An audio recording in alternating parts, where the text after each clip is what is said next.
Je vais continuer un tout petit peu sur ce que j'ai partagé ce matin de la course chrétienne, mais avec un autre aspect, celui de la persévérance ce soir. Hébreux 12, à partir du verset 1 jusqu'au verset 3. Nous donc aussi, puisque nous sommes environnés d'une si grande nuée de témoins, rejetons tout fardeau et le péché qui nous enveloppe si facilement, et courons avec persévérance dans la carrière qui nous est ouverte, ayant les regards sur Jésus qui suscite la foi et l'amène à la perfection, en échange de la joie qui lui était réservée.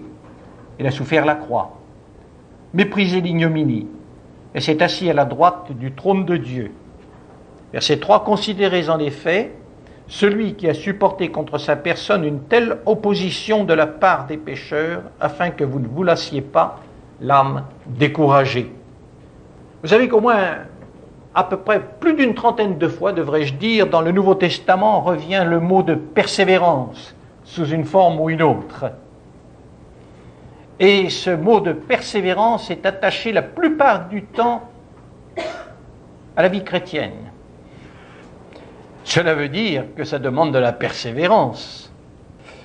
On le retrouve, ce mot, sous forme d'impératifs, évidemment, qui nous sont donnés, sous forme d'exhortations diverses, ou encore sous forme d'avertissements, pour ne citer que quelques aspects.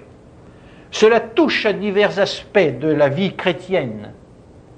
Cela peut être lié à l'enseignement qui est donné au sujet de la vie chrétienne, et dans cet enseignement, le contenu de l'enseignement d'hommes tels que Pierre, tels que Paul, ou même l'auteur de l'Épître aux Hébreux, est là pour dire l'enseignement qu'on vous donne, la nourriture que vous recevez de la parole de Dieu, les ordres de marche qui vous sont donnés, les encouragements, tout cela vous est donné afin de persévérer dans la foi.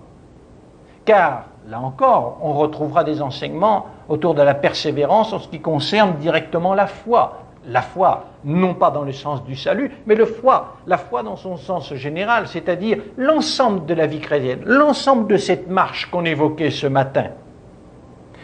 La persévérance aussi au cœur, au sein des épreuves, cela revient souvent. L'apôtre Pierre en a parlé dans ses épîtres. Mais aussi la persévérance malgré les obstacles. Je ne sais pas si vous êtes comme moi, il y a certains obstacles que j'arrive à passer facilement, et il y en a d'autres que je trouve trop gros ou que je grossis dans ma vie chrétienne et j'ai de la peine à avancer à ce moment-là. Les obstacles peuvent me bloquer en quelque sorte dans ma course avec le Seigneur. Et j'ai besoin de réentendre encore et encore la parole du Seigneur qui me dira « Jean, persévère, va de l'avant, ne te laisse pas arrêter par les obstacles, persévère ». Ne faut-il pas aussi nous rappeler, mes frères et mes sœurs, que la persévérance est souvent liée dans l'Écriture, dans le Nouveau Testament aussi, à la vie de prière. Nous avons besoin de persévérer dans la prière. Et l'on pourrait continuer à énumérer ainsi d'autres choses. Tenez, acte 2, verset 42, je cite, « Ils persévéraient, les premiers chrétiens, les premiers disciples, ils persévéraient dans l'enseignement des apôtres. » Nous connaissons tous ce verset. Ou encore, toujours dans Actes, au chapitre 14 et au verset 22, on nous rappelle que les chrétiens, ou les chrétiens de telle et telle église, ils étaient exhortés à persévérer dans la foi. Ou encore, on pourra trouver dans Romains 12, verset 12, un verset parmi d'autres dans ce sens, persévérer dans la prière. J'ai noté encore une autre exhortation dans Hébreux chapitre 13 au verset 1 qui dit « persévérer dans l'amour fraternel ». Ou encore, de Timothée chapitre 2, verset 12, si nous persévérons, nous régnerons aussi avec lui, c'est-à-dire avec Jésus-Christ. Et enfin, Hébreux 12, verset 1, que nous avons lu maintenant, courons avec persévérance. Ce matin, donc, j'ai pris l'image de la course pour parler de la vie chrétienne et de certaines règles essentielles qui concernent la vie chrétienne. De courir selon les règles, de combattre selon les règles, d'agir selon les règles. Pas agir n'importe comment, mais d'avoir une discipline, de se discipliner soi-même au pied de la parole du Seigneur. 1 Corinthiens chapitre 9, c'était notre texte. J'ai choisi ce soir, toujours peut-être dans le contexte ou dans la pensée du monde du sport ou de la compétition, j'ai pensé à la persévérance Et cela simplement avec ce verset ou ce court passage qui nous dit « Courons avec persévérance dans la carrière qui nous est ouverte. » Courons avec persévérance dans la carrière qui nous est ouverte. Qu'est-ce qui pourra marquer notre génération de chrétiens et de chrétiennes ici dans notre monde occidental, que ce soit en Europe, que ce soit en Amérique du Nord? C'est la question que je me pose parfois. Est-ce que notre génération de chrétiens sera marquée par la superficialité qu'a été notre vie de chrétiens et de chrétiennes, par le manque de persévérance que nous avons eu? Ou est-ce que vraiment nous allons être capables de nous ressaisir pour persévérer et pour courir avec persévérance dans la carrière qui nous est ouverte en ayant les regards sur Jésus, pour vraiment atteindre le but et remporter, comme on le lisait ce matin dans 1 Corinthiens, le prix de la vocation céleste. Au cours des derniers Jeux Olympiques d'Atlanta, j'y reviens un instant, vous avez remarqué combien les télévisions en effet étaient présentes. Et ce matin, je vous en parlais un tout petit peu en essayant de faire le portrait de ces athlètes qui étaient là sur la ligne de départ.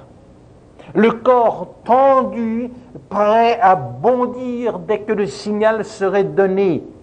Ces gens, vous les voyez avec leurs muscles qui ressortent, le corps extrêmement tendu, on a l'impression qu'ils vont exploser, ces gens. Ça vous donne pas un petit peu l'expression, parfois un peu l'idée que ça va se passer comme ça? Leurs yeux absolument fixes dans une seule direction, on peut sentir la détermination de ces gens-là. Regardez-les aussi pendant la course, pendant l'effort, certains d'entre eux. J'ai remarqué que certains de ces athlètes étaient capables de faire certainement le dernier effort surhumain, même pour, grignoter un petit instant, peut-être d'une fraction de seconde quelque part, et ça allait faire toute la différence. C'est incroyable, cette détermination, c'est ces gens-là. Vous avez vu le vainqueur, ou celle qui a été vainqueur aussi, sauter de joie. L'Écriture nous dit, courons avec persévérance. Courons d'abord avec persévérance en passant par-dessus les obstacles, car il y a des obstacles.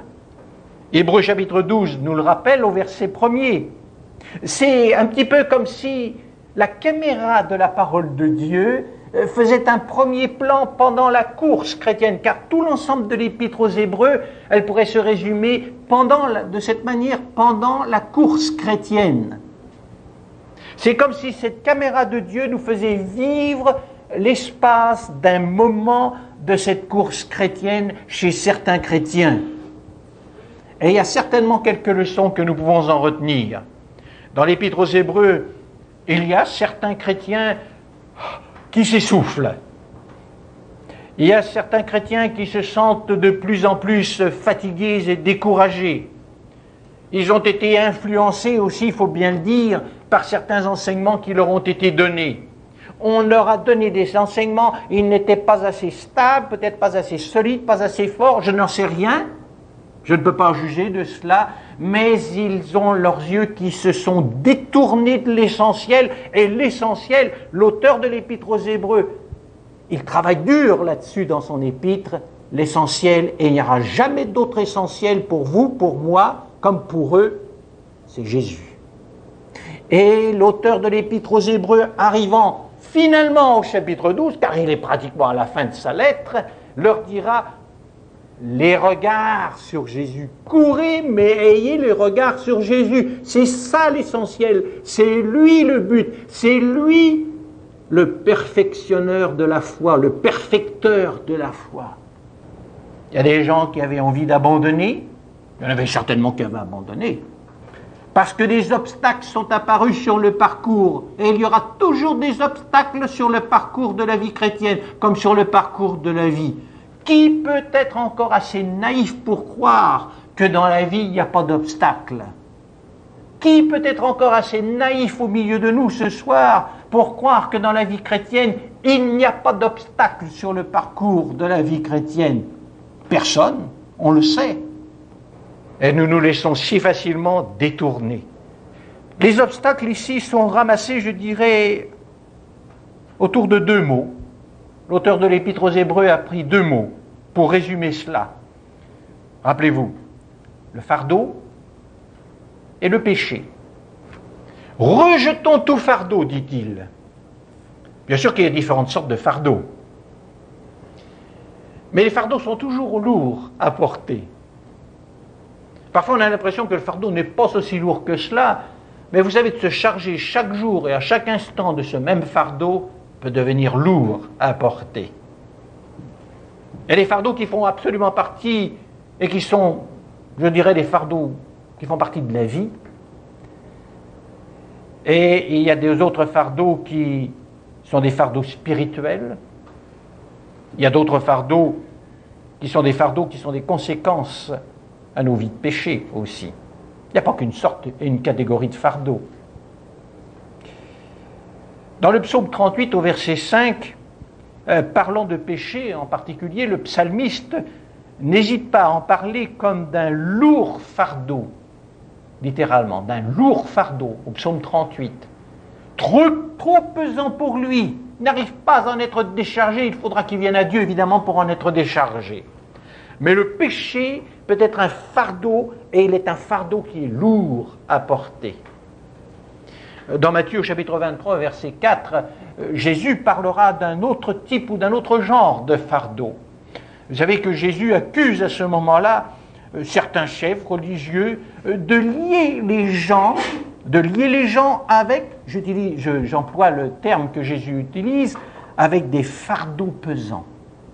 Il y avait des chefs ou des leaders religieux qui apportaient des enseignements avec toutes sortes de traditions. On connaît tous l'environnement du monde juif du 1er siècle, et ils mettaient de véritables fardeaux pesants sur les épaules des gens.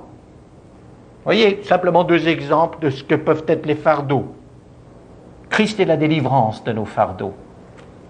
Je n'ai pas hésité, c'est revenu tout de suite à mon esprit, évidemment, et certainement ça reviendra au vôtre aussi, parce qu'il nous est rappelé dans l'évangile de Matthieu, que vous avez lu, que j'ai lu tellement souvent dans Matthieu chapitre 11, à partir du verset 28, quand Jésus disait « Venez à moi, vous tous qui êtes fatigués et chargés, et je vous donnerai du repos. Prenez mon joug sur vous et recevez mes instructions, car je suis doux et humble de cœur, et vous trouverez le repos pour vos âmes, car mon joug est doux et mon fardeau léger. » Comment ne pas penser peut-être aussi à cette autre parole que nous trouvons dans la première épître de Pierre au chapitre 5 et au verset 7. « Déchargez-vous sur Dieu, n'est-ce pas, sur lui de tous vos soucis, car lui-même prend soin de vous. » Le fardeau, mais le péché aussi qui nous enveloppe si facilement, dit l'auteur de l'Épître aux Hébreux. Le fardeau, je rappelais, ça peut être parfois lourd à porter. Fardeau, il faut nous arriver à les apporter au pied du Seigneur, au pied de la croix, à nous décharger de nos fardeaux. Nous connaissons tous l'image, elle est connue, de ce pèlerin qui dépose ses fardeaux, et puis, en repartant, il les reprend avec lui. C'est souvent ce qu'on fait. Le péché, c'est comme un filet. C'est comme un filet, c'est un véritable piège qui nous en sert, et peu à peu, ça freine la course et ça arrête notre course. Très souvent aujourd'hui, on a de plus en plus tendance, peut-être pas être très populaire, tant pis, à considérer le péché un petit peu comme une erreur de parcours, comme quelque chose qui n'est pas tellement grave. Mais comment est-ce qu'on peut penser comme cela? Le péché est toujours grave. La société, beaucoup de gens autour de nous mènent des vies de péché, et c'est considéré de plus en plus dans notre société comme normal. Parfois, je suis obligé de me prendre presque la tête dans les mains et de me dire « c'est pas possible, j'ai rien compris, je comprends plus rien, je suis complètement déphasé dans cette société, mais qu'est-ce qui se passe dans ma vie? Puis il faut que je revienne vraiment à la parole de Dieu et que je remette les choses en place au cœur même de la parole de Dieu pour être sûr de ne pas me laisser influencer par ce poison de notre société qui ne parle plus de péché, n'a plus du tout de conscience de péché, et plus du tout conscience qu'il faut se repentir de ses péchés, venir à la croix de Dieu, à la croix de Jésus-Christ et demander le pardon de ses péchés. C'est le piège. de notre société et parfois de certains milieux qui se disent chrétiens. Vous savez, Josué, bien longtemps auparavant, on retrouve ça dans Josué au chapitre 23 et au verset 13, a averti le peuple d'Israël dans des mots qui étaient tout à fait clairs et tout à fait directs. Josué chapitre 23, verset 13, il leur dit, vous savez, ces nations qui sont autour de vous, elles seront pour vous un filet et un piège, un fouet dans vos côtés et des épines dans vos yeux, jusqu'à ce que vous ayez péri de ce bon pays que l'Éternel votre Dieu vous a donné. C'est dur, c'est raide ce qu'il leur dit. Dans l'épître de Paul aux Romains, au chapitre 11, l'apôtre Paul parlant de l'endurcissement du peuple d'Israël, le fait avec je dirais, en l'illustrant même d'une parole de David, dans laquelle il parle aussi de pièges, de filets et d'occasions de chute. Romains chapitre 11, verset 9. Et je crois qu'ils nous font, je reviens de plus en plus là-dessus, annoncer, parler fort et haut, que seul Jésus-Christ est le remède. Seul Jésus-Christ est la solution au péché d'un monde qui est encore sans Christ, et le remède et la solution à l'Église, aux chrétiens et à la chrétienne. Christ seul a le pouvoir de pardonner et de purifier nos vies de tout péché. Lui, écrit l'apôtre Paul dans 2 Corinthiens chapitre 1 verset 10, lui qui nous a délivrés et qui nous délivrera encore. Deux obstacles majeurs à franchir qui nous sont ramassés au travers de ces deux expressions d'Hébreu. Maintenant, il faut courir. Courons avec persévérance. Mais comment? Cela nous est indiqué en ayant les regards sur Jésus, verset 2 d'Hébreux 12, qui suscite la foi et la mène à la perfection. Cette fois-ci, la caméra de Dieu, en fait, fait deux premiers plans, si vous me permettez l'expression, sur la course. Il fait un premier plan sur ce que j'appelle, donc, ce que l'Écriture plutôt appelle la grande nuée de témoins. Puis il y a un deuxième plan que la caméra fait, c'est bien sûr sur la personne de Jésus, et ça c'est le plus important. Et pourtant les deux vont ensemble. Je m'explique. Rappelons-nous cette grande nuée de témoins. Ceux du chapitre 11 de l'Épître aux Hébreux, avec des noms célèbres et des noms qui ne sont même pas mentionnés. Mais le chapitre 11 de l'Épître aux Hébreux, ça se continue au travers des siècles jusqu'à aujourd'hui. Cette grande nuée de témoins, c'est vous aussi, c'est moi. Vous savez, on dit souvent ceci, « Oh, il ne faut surtout pas regarder aux autres. Tôt ou tard, tu seras déçu. » Vous avez déjà entendu ça? Non, regarde surtout pas aux autres. Tôt ou tard, tu seras déçu. Malheureusement, c'est bien parfois vrai, mais pas toujours, et c'est pas normal. Il y a aussi l'autre côté. Et vous avez certainement remarqué au travers de vos lectures que la Bible parle souvent de l'exemple des autres, soit pour nous décourager, ou nous détourner parfois du Seigneur à l'extrême, ou en tout cas pour nous attrister, parfois pour nous faire du mal, mais aussi que la parole de Dieu nous donne de bons exemples de ceux qui peuvent nous aider et nous encourager. Regardez à l'un de ces petits ou de ces grands, de cette grande nuée de témoins, c'est un encouragement pour persévérer aussi.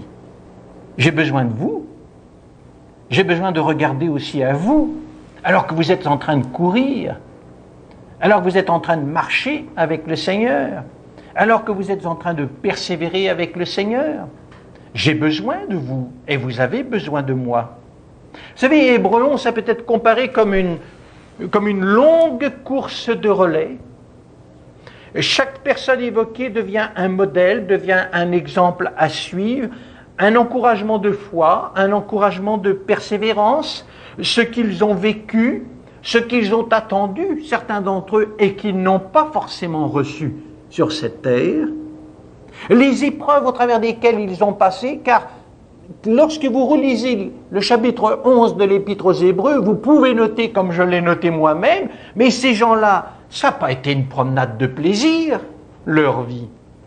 Et ils avaient peut-être 10, 20, 30 occasions peut-être de tout laisser tomber, de baisser les bras et dire « Ouh, nous on arrête, hein, c'est trop dur ». Pensez-vous que la vie d'Abraham a été si facile que cela? Et la vie de Moïse et des autres qui sont mentionnés, ou qu'on ne mentionne pas, mais qui nous viennent à l'esprit, même simplement au travers de l'Écriture. Ce qu'ils ont vécu d'épreuves, ce qu'ils ont vécu de souffrance, laisse en fait un témoignage puissant. Quand je regarde leur expérience de vie, je vais l'exprimer tout simplement de cette manière, je peux dire, avec Dieu, ça marche. Avec Dieu, ça marche. Ça a marché pour Abraham, ça a marché pour Isaac, ça a marché pour Moïse, ça a marché pour vous, mais ça m'encourage. Ça m'encourage de vous regarder, ça doit m'encourager de vous regarder, et ça doit m'encourager de vous imiter. Mais la caméra ne reste pas sur la grande nuée de témoins, car le focus, c'est la personne de Jésus-Christ. N'oubliez pas ce que j'ai rappelé tout à l'heure.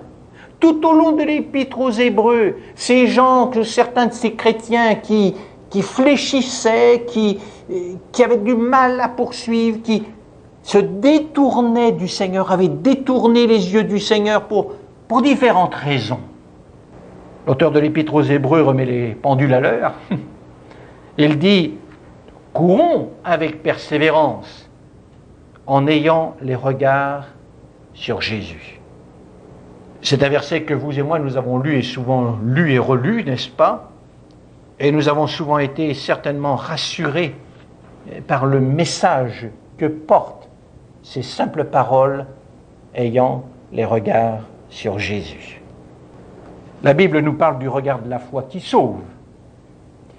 Je pense à Jean 3, 14, 15, à mettre en parallèle évidemment avec Nombre chapitre 21, l'affaire des serpents brûlants dans le désert. Nombre 21, 9 qui nous rappelle quiconque avait été mordu par un serpent et regardait le serpent d'airain conserver la vie. Il ne faut pas quitter des yeux le Seigneur Jésus, la croix. Quand l'Église et quand le chrétien quitte des yeux la croix, c'est-à-dire l'œuvre de Jésus-Christ, Christ lui-même et son œuvre qu'il a accomplie à la croix, et le formidable cri qui vient par derrière de la résurrection, nous sommes en danger. La Bible nous parle du regard de la foi qui encourage à persévérer. C'est ce regard de la foi dont il est question ici dans l'Épître aux Hébreux. La Bible nous parle de ce regard de la foi. À plusieurs reprises, d'ailleurs, on le retrouve dans Hébreux, au chapitre 3, verset 1, au chapitre 7, au verset 4, d'une manière ou d'une autre. Considérez celui qui. C'est Jésus. Le considérer, le regarder. Ces chrétiens hébreux avaient tellement besoin que cela leur soit rappelé. Ils perdaient de vue le Seigneur, la croix. Tout au long de l'épître, l'auteur de l'épître aux Hébreux a dessiné, je dirais, un admirable portrait de la personne de Jésus-Christ. Il a développé à partir de tout ce qui se trouve, je dirais, dans l'Ancien Testament, un portrait de Jésus-Christ. Et c'est quelque chose de fort, n'oublions pas. Il s'adresse, comme le titre l'indique lui-même, à des Hébreux. Il montre toute la supériorité de Jésus-Christ sur les anges, sur Moïse, sur Josué, sur Melchisédek, sur le souverain sacrificateur, et sur tout le sacrifice, la perfection même, la supériorité et la perfection même de la personne de Jésus-Christ. Quand on a lu tous les autres passages de l'Épître aux Hébreux, en ayant bien appuyé tout cela sur tout ce qu'on trouve dans l'Ancien Testament, on comprend à ce moment-là beaucoup mieux l'exhortation ayant les regards sur Jésus. Je sais à ce moment-là sur qui je porte le regard de la foi et que ça va drôlement m'aider pour persévérer. Je viens de commencer un livre qui m'intéresse beaucoup, qui a été écrit il y a plusieurs années de cela et que j'ai acheté, je crois en France au passage, et qui est intitulé « Souffrir, mais pourquoi ?» C'est écrit par un auteur, un homme qui a été de longues années dans le ministère, qui a été emmené par le Seigneur il y a 3 ou 4 ans, d'après ce que j'ai lu, Pierre-Charles Marcel. Dans ce que je viens de commencer de lire, je suis très passionné de lire ce livre parce qu'il a toute une démarche qui est très intéressante. Vous avez dit à un moment donné, dans un des paragraphes que j'ai lus, si nous quittons le Christ des yeux, alors tout nous est caché. Nos pourquoi n'ont aucune réponse. Si nous jetons les yeux sur Christ, tout nous est subitement révélé. Nos luttes et nos combats, ceux du passé comme ceux d'aujourd'hui, sont éclairés et sont expliqués. Courons avec persévérance. J'ai dépassé mon temps, il faut que je m'arrête. Mais courons avec persévérance afin d'achever la course. Quand je contemple cette croix où tu mourus, prince de gloire, nous dit un cantique, n'est-ce pas? Combien mon orgueil d'autrefois m'apparaît vain et dérisoire. Un autre cantique dit, viens mon âme et contemple. Un autre cantique que vous connaissez aussi bien dit, sur la croix où tu meurs pour moi, je te contemple pour la foi. Combien de cantiques sont sur ce thème de regarder, de contempler? Je contemple cette croix, viens mon âme et contemple. Je te contemple par la foi et je t'adore, ô mon sauveur, roi de gloire, homme de douleur.